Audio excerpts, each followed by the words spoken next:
Defense. You're gonna need weapons if it's a shit hit the fan scenario. People are gonna be wanting to take all of your stuff. And unfortunately, you might have to take a stand. Well, it's not unfortunate that you would stand up for yourself, but it could be. It's a very realistic thing. And obviously, what I have here is just it's just an idea of what I think is personally, if you're going to choose two weapons, it's hard to go wrong with this way. Some people might say, "Oh, you want a Glock? Well, Taurus is they're pieces of shit, and you should get the Beretta version." Well, tell you what, I've had both. I have a Glock, which I love. First gun ever, and I love it. But I've shot this PT-92 AFS model. Excuse me. A lot. I shot a lot of rounds through this, and it has never jammed. Steel, brass, anything. It'll chew it up and spit it out. It's decently accurate, which is why it's my primary bug out weapon, side weapon at least. Just me to my rifle, combat rifle, hunting, whatever you want to call it. I'm not going to get into the argument about assault rifle, what have you, whatever. This will be your primary. This will be my primary defense rifle. It's obviously an AK-47, and there's a variety of them out there. This is a variant. This is the Maddie Egyptian model. It's a very good rifle. Very good rifle. My understanding, and I'm not an expert, so a little bit that I know about it is it was made in Egypt on Russian machines with Russian trained staff. So it's about as good as a AK-47 non-Russian variant as you can get, they say. So far, it's never failed. And just like every AK-47, it just wants to shoot shit. And that's all it wants to do. And it will. Mostly every time. I have a cheap sight on there. It's an AIM red dot. I've been looking to upgrade, but it's done fine. It's stayed tuned in, whatever. I'll definitely be upgrading that soon, though. You want a reliable sight on your weapon. But that's obviously why I kept the iron sights. Great thing about this setup, it has this foldable stock. And if you can imagine, I'll get the stock out of the picture. Basically breaks down to that. And with the sling, it can easily be hidden under a bug out coat, if you will, because you don't want to stand out. You don't want to look like fucking Rambo. Running down the street, bugging out, because somebody's going to want what you have. They're going to jump in their fucking car and they're going to cut you off. You want to look like just an average person. You want to be low profile. You don't want to stand out. Which is why there's a big controversy about vest. They say you'll stick out like a sore thumb. Well, if you have a coat, you can fucking hide under it, you know? Whatever. Moving on.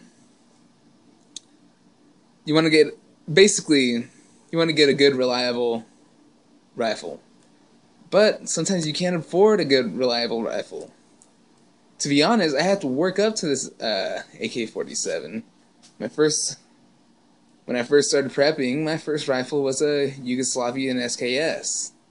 I believe they're the 59 by 66 or 56 by 50, something like that. They're a great rifle. SKSs are a great way to get started. You can look on sites like Arms List, Gun Broker, and there's a lot of gougers out there right now. It's a Halloween when I'm recording this, 2013, and it's getting better, but there's still a lot of people wanting $1,200 for this rifle. So I started off with the SKS, and then I bought that for about $300. It's cheap, you know, in my opinion.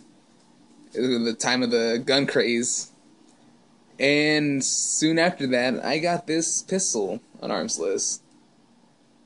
I actually, believe it or not, traded a high point 9mm to another pistol, slightly better. It was a Star BM, like 1911 style, which is actually a pretty cool pistol. And then I traded that for this pistol, the Taurus. Some guy was a huge Star fan, and he just had that laying around. So you can spend not a lot of money and get great weapons. Great weapons. Like I was saying, I started off with the SKS, the Yugo. And then I just happened to acquire an extra SKS. Guy wanted $250. It was tactical. He had ammo with it. I was like, I can't lose. I actually would have made a profit by buying it if I just sold the ammo at retail price. So I got that. And then I ran into a similar situation where a gentleman was selling 500 rounds of 9mm ammo at the height of the ammo craze. People were wanting crazy money for ammo. It's still kind of going on, but it's gotten better. But he was selling a high point carbine, 9mm carbine with 500 rounds of ammo. He wanted $200 for it. I was like, oh shit, that's the price of the ammo. And an extra $40, so I jumped all over it. Basically got the high point carbine for $40. Or vice versa, however you want to look at it. A couple months later, I wanted a shotgun for the house. Personal protection, home protection. Something better than shotgun, some people say. So I figured I'd try it out. Shoot one around or whatever.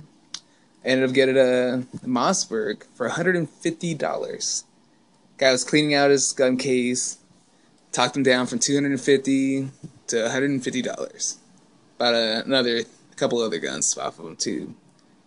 So basically, I had about $500. $400 or so worth of guns. I traded those 3 guns, although they were worth a lot more money, for that AK-47, which some people are, they're going for $800-900 right now. So there's ways of getting the gun that you want by trading, dealing at a reasonable price. Now, do it legally. Legally. This is my disclaimer. Always sign a bill of sale. Always have an ID shown to you. A lot of people ask for conceal and carry permits, and that's a great idea in my opinion. I always carry mine around, and I always show it to the person I trade with. And I ask for one, but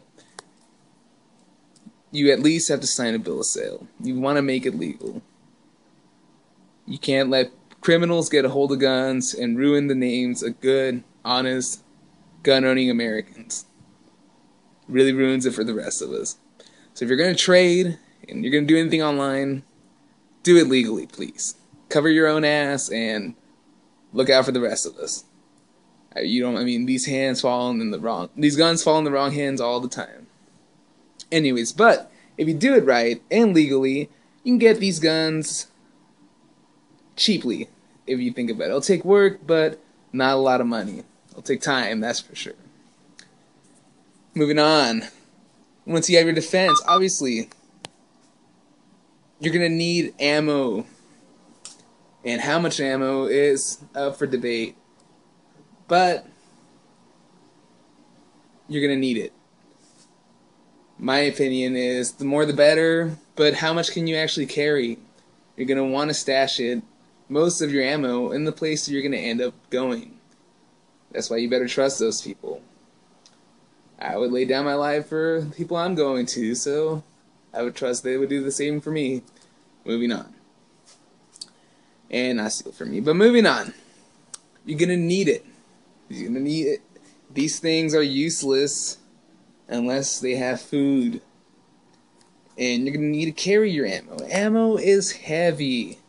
Another huge thing to consider. Ammo is heavy. I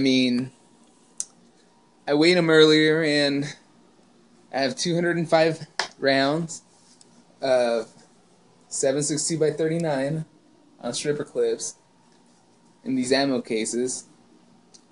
In each one I have 250 round, and it weighs 12 pounds. This is about 10 pounds of ammo without the box. 250 rounds of 9mm weigh another 10 pounds or so. So I mean, probably 17. They probably weigh about 7 pounds. So together, they're probably 17, 18 pounds. And that's about 400 rounds. You have to consider that. If you're trying to carry 50 pounds, and you already have 20 pounds of ammo on you, and that's just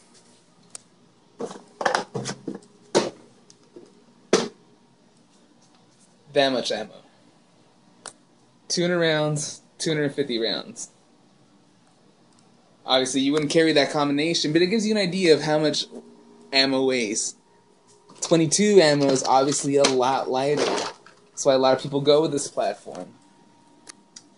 This box of 22 weighs about 5 pounds, which is half the weight of that box, and is twice as many rounds.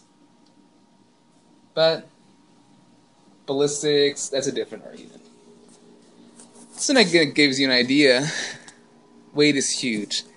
The shotgun, if you decided to dress up the shotgun, go with it for your primary form of ammo. This is 88 rounds of ammo. A little bit different blends of each. Those 88 rounds weigh about 10, 11 pounds. So that gives you an idea. They're on bandoliers, which are a great way of carrying ammo. This vest by itself weighs another 5 or 6 pounds without the magazines. So, consider everything. Well, ladies and gentlemen, I've gone on long enough. It's kind of carried on. I will do further videos reviewing this stuff individually, going into the specifics of food, what food you would want, guns, and ammo. We'll do different ballistic tests. We'll do a few reviews on these guns, and I will try to get a better camera between then and now. Well, this has been a Downtown Prepper, and thank you for watching this video. Bye.